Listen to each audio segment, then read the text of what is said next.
Hello दोस्तों, मैं अभिषेक स्वागत करता हूं आप सभी का अपने यूट्यूब चैनल फिट आईटीआई पे। और आज हम लोग यहां पे बात करने वाले हैं एमपी ट्रेनिंग ऑफिसर में। मैंने एक वीडियो बनाया था कि मध्य प्रदेश ट्रेनिंग ऑफिसर के लिए क्या कैसे तैयारी करें, क्या स्ट्रेटजी रहनी चाहिए। तो यहाँ पे कुछ प्रीवियस ईयर क्वेश्चन को हम लोग सॉल्व करेंगे। एक चीज़ आपको यहाँ पे बता देना चाहते हैं, बहुत सारे कमेंट्स मेरे पास आ रहे हैं कि सर बुक कौन सी लें, तो उसके बारे में भी इस वीडियो में हम आपका डाउट जो है वो क्लियर करेंगे। तो जो लोग क्वेश्चन नहीं देखना चाहते हैं, थोड़ी देर तक रुके रहिएगा आप लोग।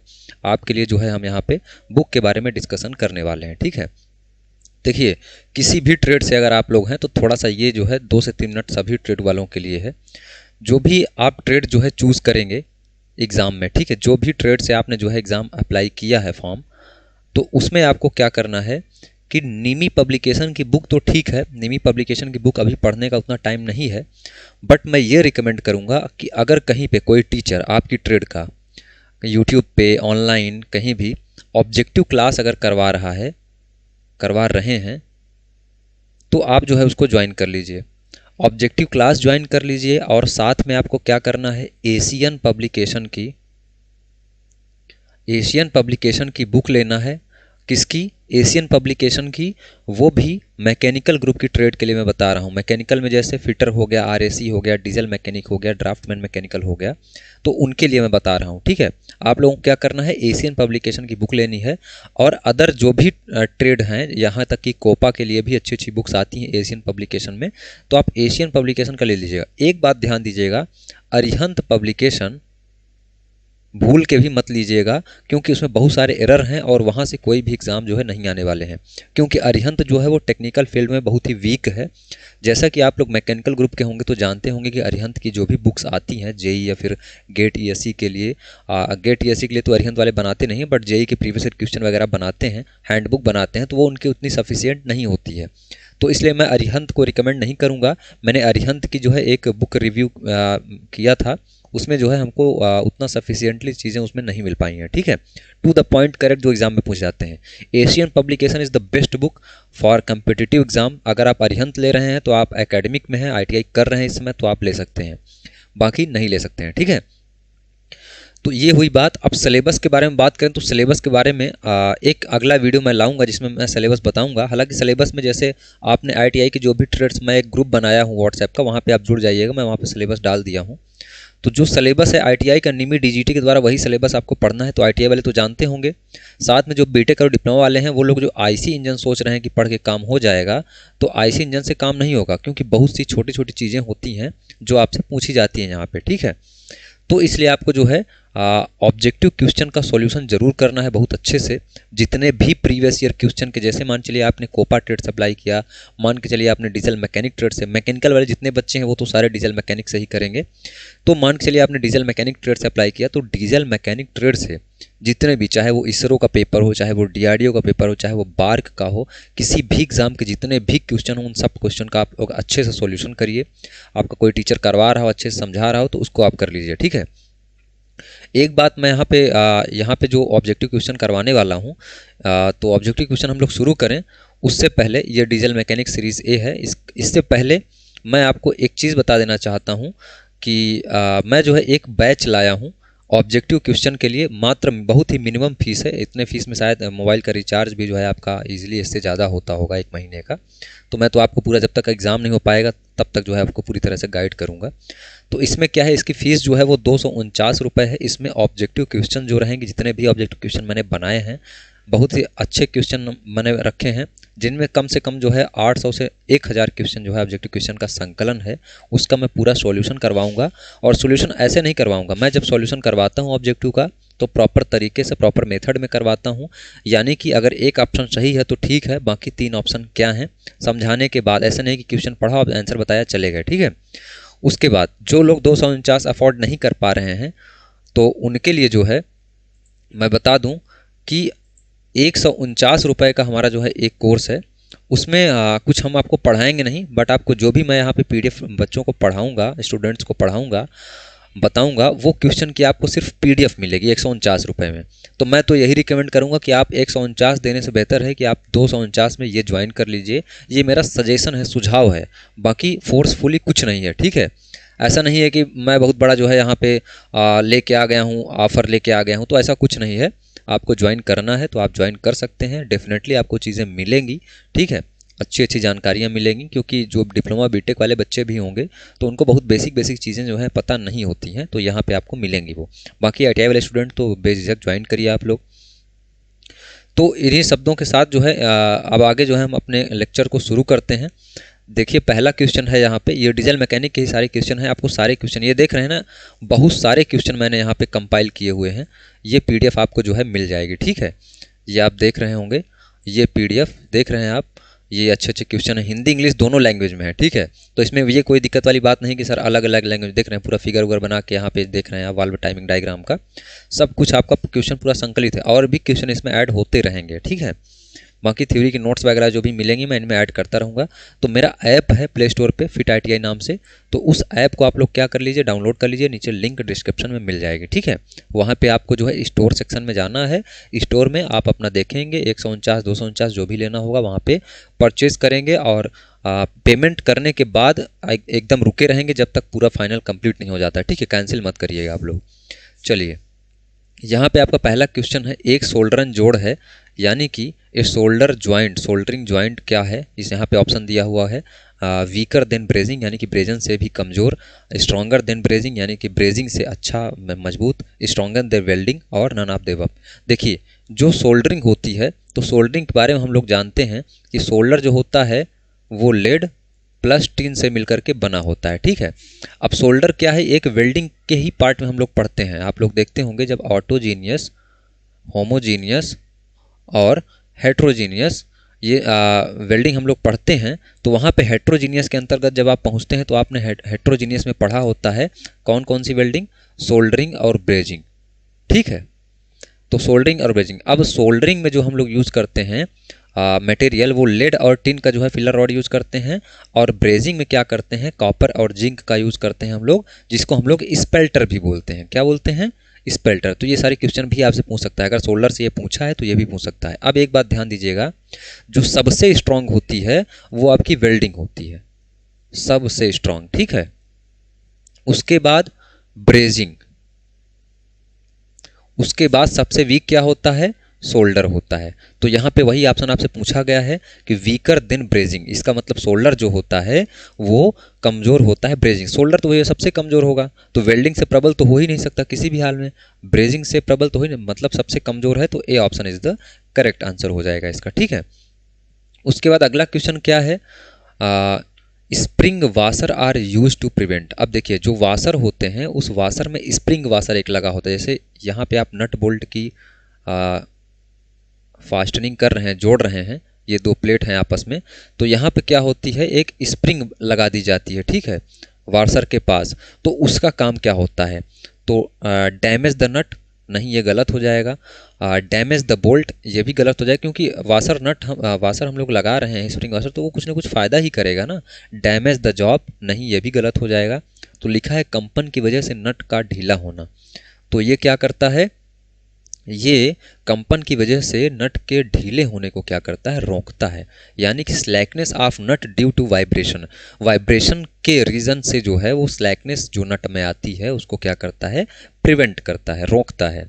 उसके बाद एक feeler gauge, a feeler gauge is used to check, ठीक है, ए फीलर गेज जो होता है वो क्या चेक करता है, तो देखिए फीलर गेज क्या होता है कि एक ऐसी संरचना होती है फीलर गेज में, इसमें क्या होता है, बहुत पतली पतली पतली पतली पत्तियां लगी रहती हैं, मैं इसका चित्र सही से बना नहीं पा रहा हूँ, और अगली क्लास से मैं क्या करूँगा कि आपको प्रॉपर जो है चीज़ों को डाउनलोड करके इमेज फॉर्म में रखूँगा। तो इन पतली पतली जो पत्तियाँ होती हैं, इन पत्तियों की अलग अलग थिकनेस होती है, बहुत पतली पतली ब्लेड होती हैं, तो अलग अलग ब्लेड होती है। तो ये क्या करता है कि दो मेटिंग पार्ट्स जो आपस में होते हैं, जैसे दो मेटिंग पार्ट्स, ये पार्ट एक हो गया, एक पार्ट ये हो गया, ये जहाँ पे मैच कर रहे हैं तो यहाँ पे कितना क्लियरेंस है, कितनी जगह बच रही है, उसको हम लोग मेज़र करते हैं ना।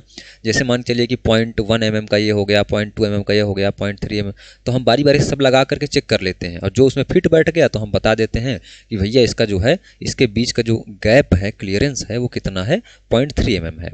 तो यही फीलर गेज का काम होता है, ठीक है, क्लियरेंस मेज़र करना, ठीक है।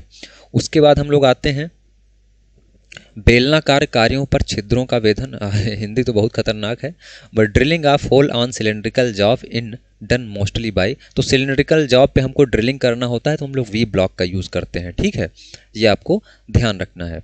उसके बाद 1 HP इज इक्वल टू, तो ये तो सभी को पता होगा 746 वाट, ये बहुत नॉर्मल क्वेश्चन है। अब जो बहुत ही ज़्यादा इम्पोर्टेंट क्वेश्चन है वो आपका क्या है, मानक फीलर गेज द्वारा मापित न्यूनतम स्थूलता। कहने का मतलब ये है कि मिनिमम थिकनेस मेजर्ड बाय, ये आपका लीस्ट काउंट पूछ लिया है भैया, क्या पूछ लिया है, लीस्ट काउंट।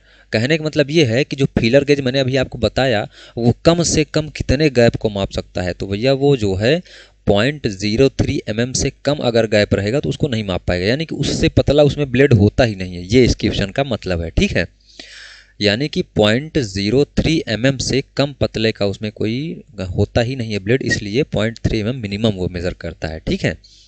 उसके बाद एक डीजल इंजन में, in diesel engine knocking occurs. अब नॉकिंग क्या होती है, डीजल इंजन में नॉकिंग क्या होती है कि जैसे जब हमारा इंजन चल रहा होता है उस समय बहुत ही तेज़ी से क्या होता है, विस्फोट की आवाज़ आती है। किसकी आवाज़ आती है, विस्फोट की आवाज़ आती है,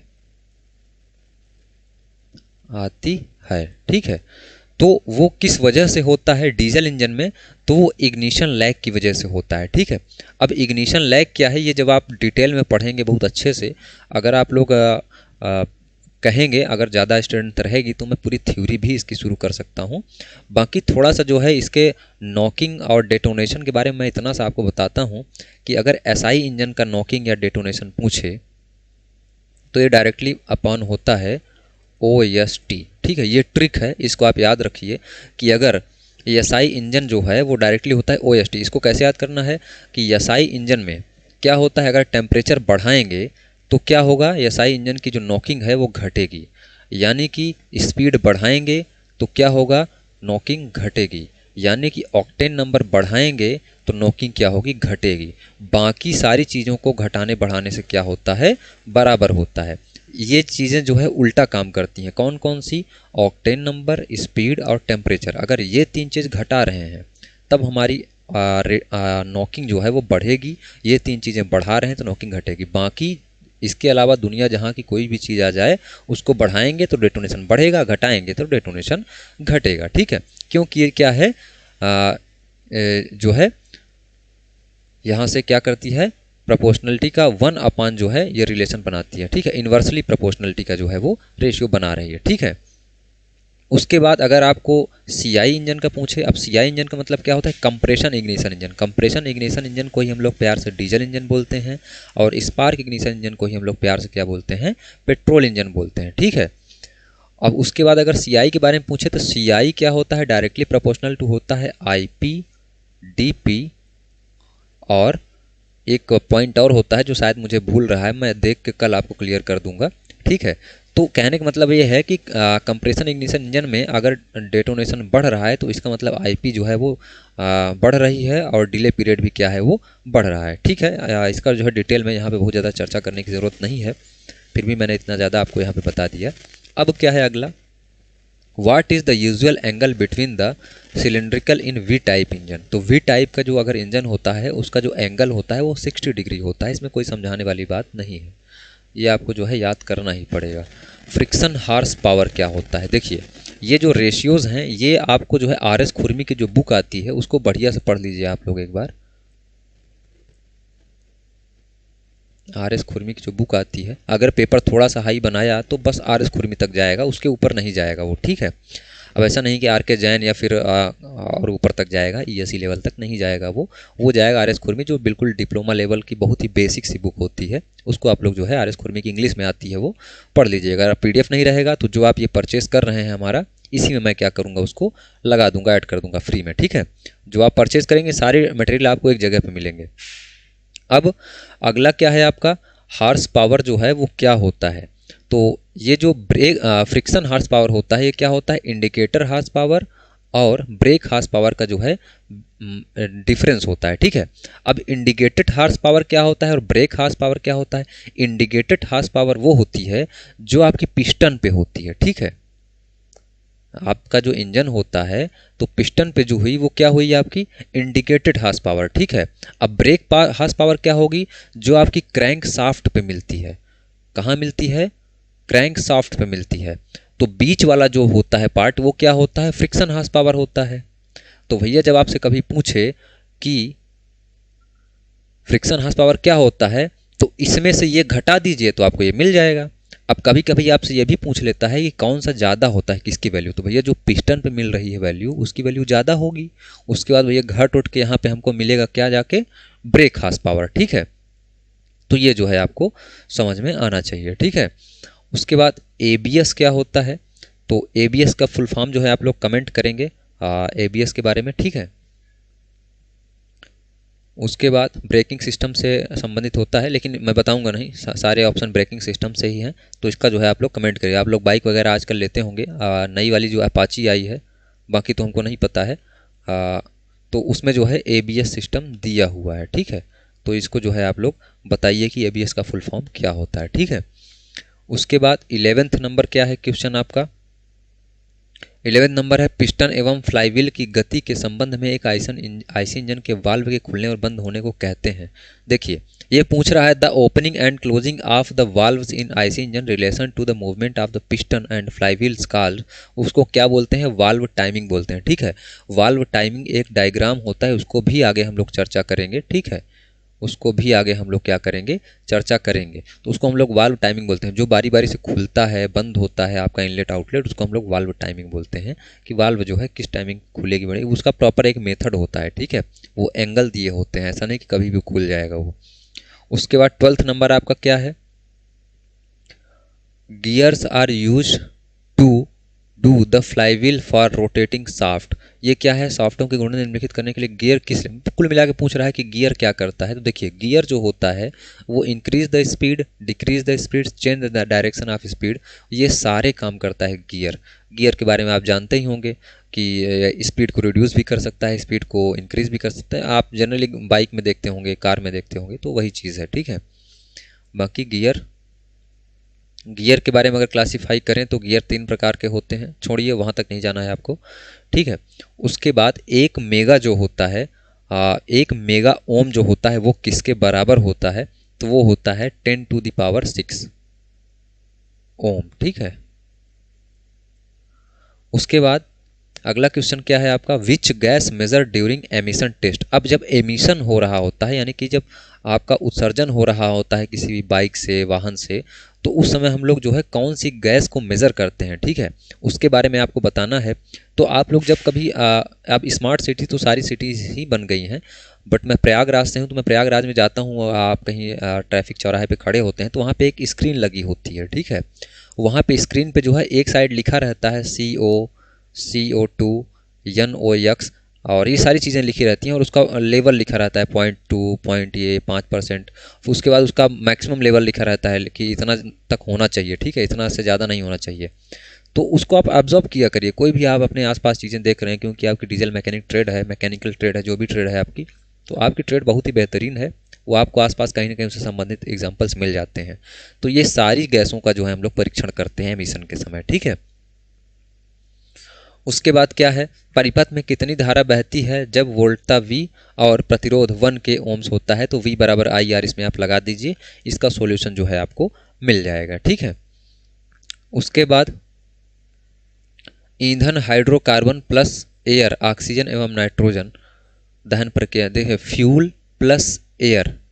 ठीक है, अब फ्यूल प्लस एयर जो है आपका यहाँ पे क्या दे रहा है, फ्यूल हाइड्रोकार्बन्स दे दिया, प्लस एयर ऑक्सीजन और नाइट्रोजन दे दिया है। ठीक है, इनका कंबस्चन आपका करवा रहा है वो, तो पूछ रहा है कि क्या होगा, तो ये कैसा दहन होगा, तो ये क्या होगा, परफेक्ट जो है दहन होगा, कंप्लीट कंबस्चन होगा। ठीक है, अब अगला क्वेश्चन आपका क्या है, 6 सिलेंडर इंजनों के लिए क्रैंक शाफ्ट के अक्ष के चारों ओर कितने डिग्री के कोण पर क्रैंक पिनों की अभिकल्पना की गई है। For 6 cylinder engine the crank pin are design to the angle of degree around the axis of crank. ठीक है, तो ये पूछ रहा है, तो इसका एंगल पूछ रहा है, तो इसका एंगल जो होता है 120 डिग्री होता है।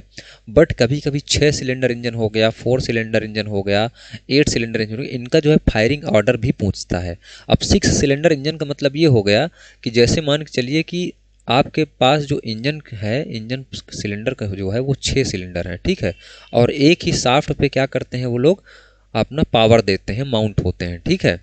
अब ये 6 हो गया, ये हो गया एक, ये हो गया, ठीक है। अब इसके फायरिंग आर्डर का मतलब ये है कि कौन सा, यहाँ पे सभी में पिस्टन लगे हुए हैं, ठीक है। 6 सिलेंडर है तो 6 पिस्टन भी होगा, बहुत कॉमन सी बात है ये, ठीक है। अब इसका मतलब ये होता है कि कौन सा हम लोग पहले फायर करेंगे। देखिए, इसका फायर करने का प्रॉपर मेथड होता है। अब ऐसा नहीं कि पहले जो है आप इस पिस्टन को जो है इसमें फ्यूल डाल दिए, इसको प्रज्वलित कर दिए। यहाँ पे प्रज्वलित मतलब ये होता है जो 4 स्टेप्स होती हैं, सक्शन, कंप्रेशन, एक्सपेंशन, एग्जॉस्ट, ये 4 स्टेप्स होती हैं इंजन की।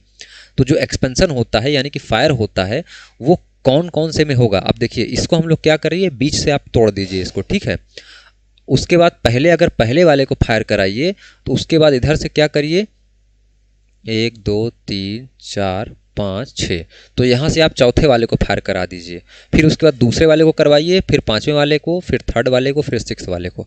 ऐसा इसलिए किया जाता है कि अगर पहला आपने इधर करवाया, दूसरा भी इधर ही करवा दिया, उधर नहीं करवाया, तो ये जो शाफ्ट है आपकी पूरी इतनी लंबी सी, इधर तो मुड़ जाएगी, इधर तो यहीं पे इनर्शिया, वो जो जड़त्व का होता है नियम होता है, उसी वजह से स्थिर रहेगी। तो इधर क्या हो जाएगी, मरोड़ आ जाएगी शाफ्ट में और शाफ्ट टूट जाएगी बीच से, ठीक है।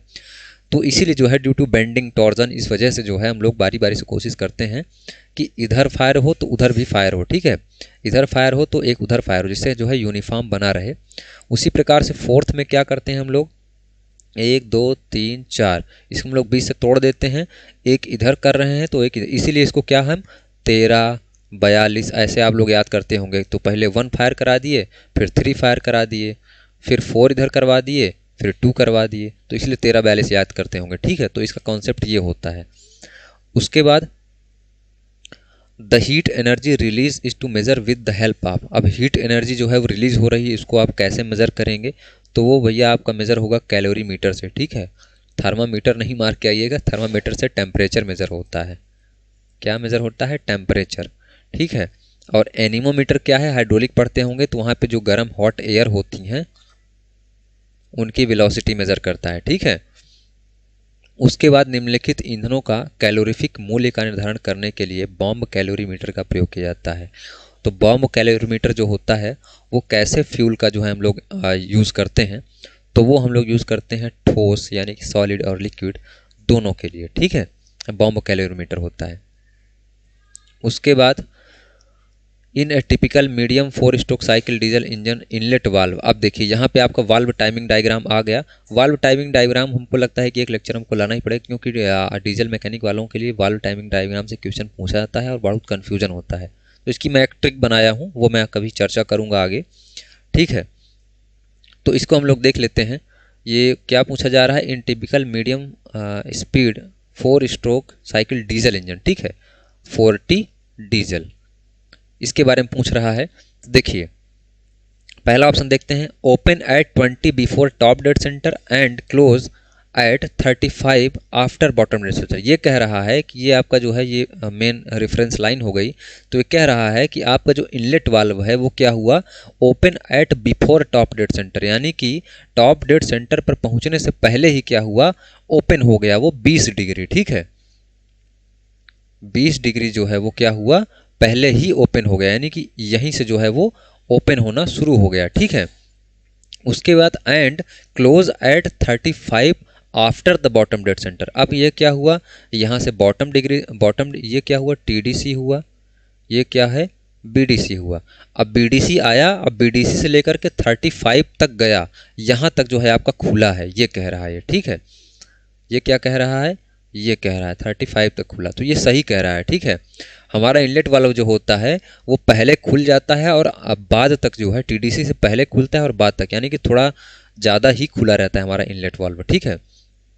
उसके बाद ये जो बी ऑप्शन आपका दिखा रहा है, open at top dead centre close at bottom dead centre, ये तो ठीक है बट ये अप्रोप्रिएट आंसर नहीं है, ठीक है। उसके बाद 10 डिग्री पर खुलता है, ये क्या बता दिया, ये SI इंजन का बता दिया, आपका पेट्रोल इंजन का बता दिया है, ठीक है। कहीं पर भी खुल एवं बंद गजब ऑप्शन है, बट ठीक है, option A is the correct answer, ठीक है। उसके बाद IC इंजन का संपीड़न अनुपात कितना होता है, IC इंजन का संपीड़न अनुपात होता है, कितना होता है ये नहीं बता रहा है, तो कंप्रेशन रेशियो पूछ रहा है। तो देखिए कंप्रेशन रेशियो का मतलब यही होता है कि जो आपका कंप्रेस हो रहा है, कंप्रेशन रेशियो का मतलब जैसे मान चलिए आपका ये पूरा सिलेंडर हो गया, ठीक है, ये पूरा सिलेंडर हो गया, तो यहाँ पे क्या हुआ, पिस्टन है, ठीक है। तो अभी क्या है कि अभी जो वॉल्यूम है, यानी कि कंप्रेशन होने से पहले, बिफोर कंप्रेशन,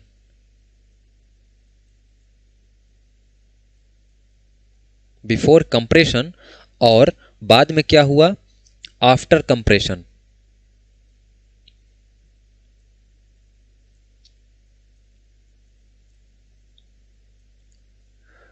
वॉल्यूम। तो कहने का मतलब ये है कि जैसे अभी कंप्रेशन नहीं हुआ है तो इसका वॉल्यूम मान चलिए कि 1 लीटर है, ठीक है। तो 1 लीटर बटे, अब जब ये इसका कंप्रेशन हुआ, जब पिस्टन नीचे आया, कंप्रेस किया, तो पिस्टन कहीं यहाँ पे पहुँच जाएगा, ठीक है। तो अब इस समय इसका वॉल्यूम कितना बचेगा, हो सकता है 200 ml ही बचे, ठीक है, 200 ml ही बचे। अच्छा, सीसी जो होता है उसका फुल फॉर्म आप लोग कमेंट कर दीजिएगा। इंजन को हम लोग सीसी में डिनोट करते हैं। वो सीसी एक्चुअली में होता क्या है कि वो सीसी जो है एक्चुअल में जो आपका सिलेंडर होता है उसमें कितना वॉल्यूम एक बार में आ जाएगा, फुल वॉल्यूम वही दिखाता है, ठीक है। स्विफ्ट वॉल्यूम को दिखाता है सीसी, ठीक है।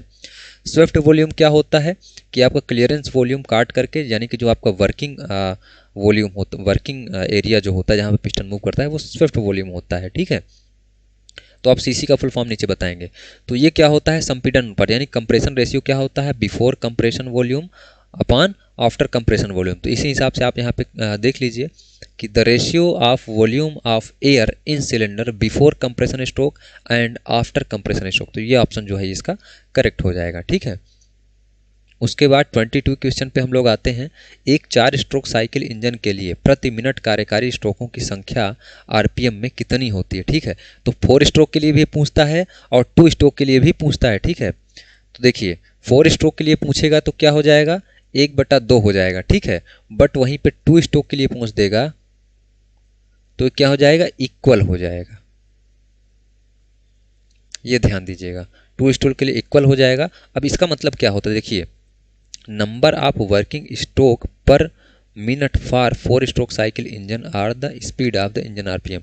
ये कहने का मतलब जब आप क्रैंक शाफ्ट की जो रोटेशन पढ़ेंगे, जो आपकी क्रैंक शाफ्ट जुड़ी होती है आपके पिस्टन से, ये मान चलिए पिस्टन हो गया आपका, ठीक है, ये ऊपर नीचे कर रहा होता है, तो इसका जो रोटेशन होता है ये जो है पूछा जा रहा है आपसे, ठीक है, नंबर ऑफ वर्किंग स्ट्रोक, ठीक है। तो ये जो रोटेशन हो रहा है इसमें जो है क्या होता है कि ये जब आपका वर्किंग स्ट्रोक होता है, यानी कि जब एक्सपेंशन हो रहा था होता है, तो 4 स्ट्रोक में केवल एक एक्सपेंशन हमको मिलता है, यानी कि एक हमारे काम का एक्सपेंशन मिलता है, ठीक है। तो उसी के बारे में बात हो रही है, बट हम लोग इसको डिटेल में ऑब्जेक्टिव में इसको जो है सॉल्यूशन कंप्लीट करवाना जो है संभव नहीं है। तो इसी हिसाब से हम लोग आगे बढ़ते हैं। और अगला क्वेश्चन आपका है, the ignition of the charge by some hot surface within engine before the passage of spark is called, ठीक है। द बोल रहा है कि इग्निशन ऑफ स्पार्क के पैसेज से पूर्व ईंधन के इंजन जो है गर्म द्वारा प्रज्वलन हो जाए। कहने का मतलब ये है कि जो आपका पेट्रोल इंजन होता है उसमें स्पार्क किया जाता है, ठीक है। पेट्रोल इंजन हो या एलपीजी सीएनजी वगैरह जो भी है, वो सब एसआई इंजन पे ही काम करते हैं, ठीक है, स्पार्क इग्निशन पे ही काम करते हैं। तो क्या होता है कि जैसे मान चलिए कि आपने स्पार्क प्लग क्या करता है आपका, देता है, ठीक है, the ignition of the charge by some hot surface within engine before passage of the spark is called, ठीक है।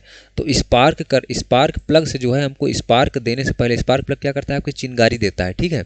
तो वो चिंगारी देने से पहले ही क्या करे, जो आपका सिलेंडर है, सिलेंडर के अंदर कोई हॉट सरफेस है, कहीं पे कोई गर्म हो गया है इंजन, तो उसकी वजह से जो है आग लग जाए और क्या हो जाए आपका एक्सपेंशन आपका हो जाए, ठीक है। कहने का मतलब ये है कि आप जो स्पार्क दे रहे हैं उस स्पार्क से पहले ही इंजन जो है आपका बर्न कर जाए, सॉरी फ्यूल बर्न कर जाए, उसको हम लोग प्री इग्निशन बोलते हैं, ठीक है। क्या बोलते हैं, प्री इग्निशन, यानी कि इग्निशन का जो है पहले हो जाना ही प्री इग्निशन कहलाता है। आपका जो वो प्रोवाइड करता है कौन, स्पार्क प्लग, उससे पहले, ठीक है। उसके बाद अगला क्वेश्चन क्या है, is the final product of blending of vegetable oil animal fat with normal diesel. तो ये पूछ रहा है कि ये चर्बी, तेल, वनस्पति इन सब के द्वारा जो हमारा बनता है वो कौन सा होता है, तो सभी जानते होंगे उसको बायोडीजल बोलते हैं। ठीक है। उसके बाद एक डीजल इंजन बेलन में निम्नलिखित माध्यम से संपीड़ित किया जाता है। Which of the following medium is compressed in diesel engine cylinder.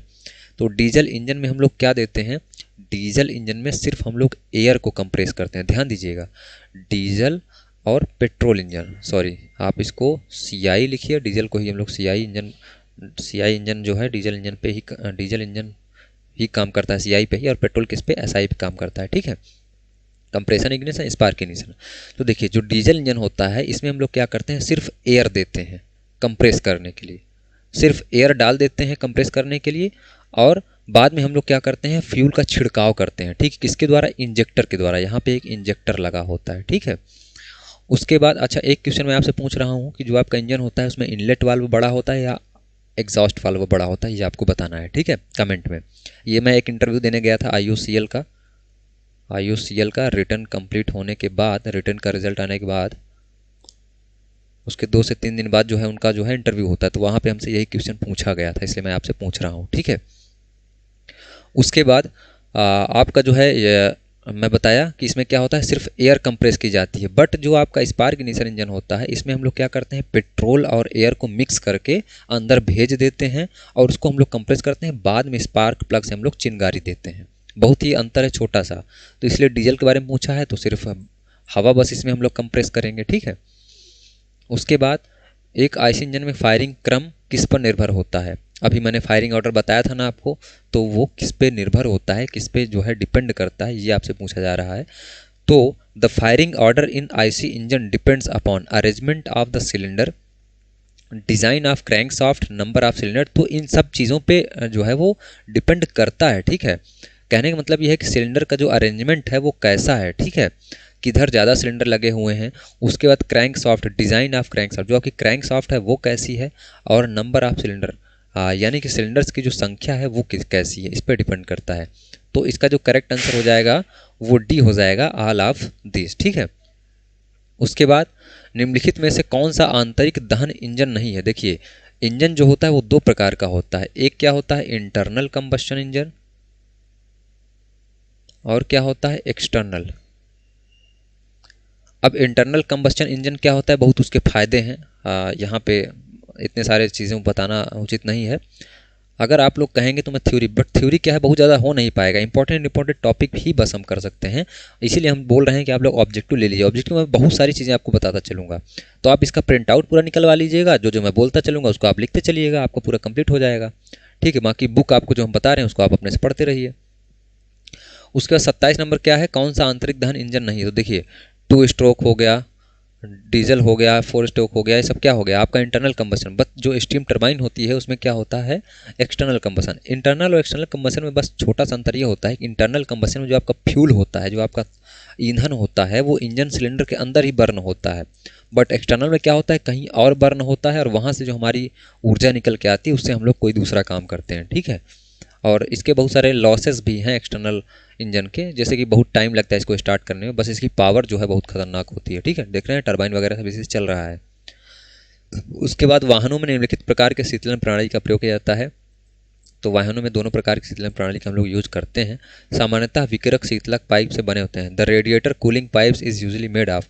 बहुत ही बेहतरीन क्वेश्चन इसमें आपसे पूछे जा रहे हैं। ये सारे क्वेश्चन जो है आपको मिल जाएंगे कहाँ पे, RS खुरमी की बुक में। ठीक है, तो सामान्यतः विकिरक शीतलक जो होते हैं, रेडिएटर की जो कूलिंग पाइप होती है वो कॉपर की बनी होती है। किसकी बनी होती है, कॉपर की बनी होती है। ठीक है, राजस्थान जेई में काफ़ी सारे क्वेश्चन जो है यहाँ से पूछे गए हैं। मैं देख रहा हूँ अभी इसको कि राजस्थान जेई से क्वेश्चन जो है यहाँ से सिमिलर आ रहे हैं। ठीक है, तो आप लोग छोटा छोटा जो RS खुरमी की जो बुक है उसको मैं PDF डाल दूंगा, आप लोग जब परचेज करेंगे ऐप में तो वहाँ पे आपको मिल जाएगा, तो उसको भी आप लोग एक बार पढ़ के ज़रूर जाइएगा एग्जाम देने। ठीक है, उसके बाद 2 स्ट्रोक इंजनों में जब BDC से TDC तक चलता है तो क्या होता है। देखिए अब 2 स्ट्रोक इंजन है आपका, अब आपका क्या कर रहा है, वो BDC से